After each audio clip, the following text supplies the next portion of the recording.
that's my goal for life, is for you to enjoy Stephen King.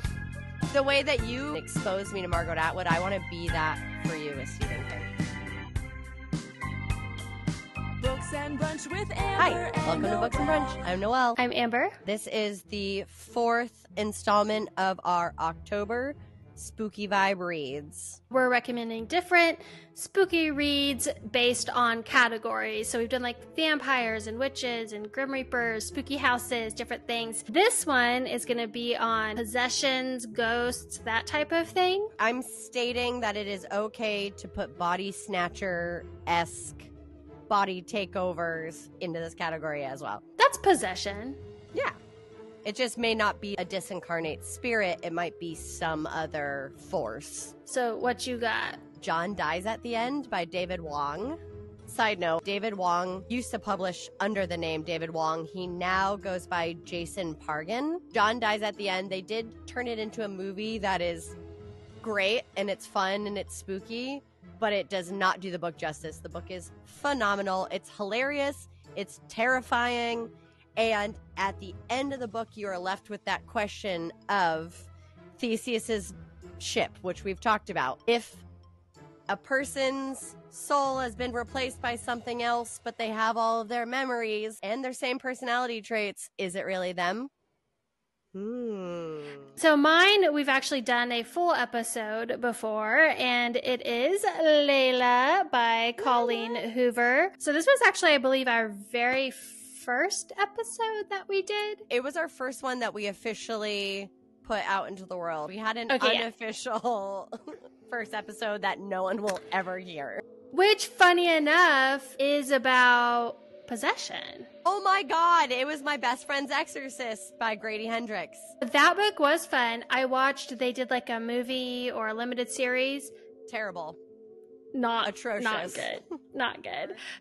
So the first posted one was Leila. It is about a couple and they meet and they're in love. This little incident happens, and then after that, her personality really changes, but it was a tragic incident, and so he's like, okay, you know, she needs to deal with this, and he PTSD, and sometimes that can change your personality. And he rents out this like huge house where they had first met at her sister's wedding.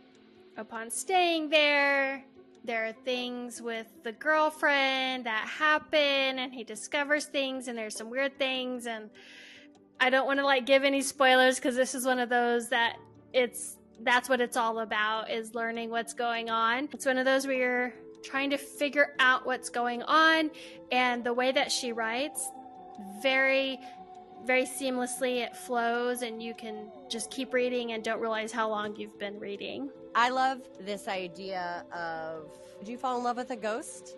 Like, it reminds me of that very first season of American Horror Story where Tate and whatever the Farmiga girl's character name is, she falls in love with him, and then you realize he's a ghost. And I'm like, I would totally be the person to fall in love with a ghost.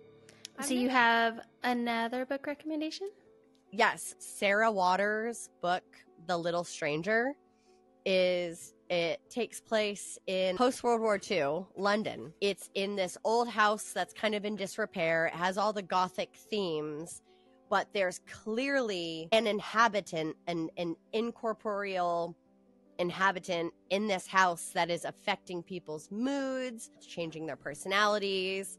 And at times you think that maybe it's playful and it's harmless. And then at times you're like, no, it's sinister. And it is not a clear cut and dry ending. It's still a little ambiguous, which I kind of do love. Things end and you're like, well, that was a messed up time in our lives. Let's just move. What's that one called? The Little Stranger. In all of these, our 4 little mini episodes, there was only one book that we both had read, other than the books that we've, done for our podcast. Oh, yeah. Just the outside books we were bringing in. Mm-hmm. Mexican Gothic was the only one we had both read. That's true. Mm-hmm. That's a great book. And Twilight. Okay, And Twilight. There we go. It's so funny. One day we should just go through every book we've ever read and see if we have any overlapping. Probably not many. All right, so that is it for our last episode of I guess, spookish book recommendations for October. Spookish. Spookish. Happy spooky Books and season. Brunch with Bye. Amber and Bye. Noelle.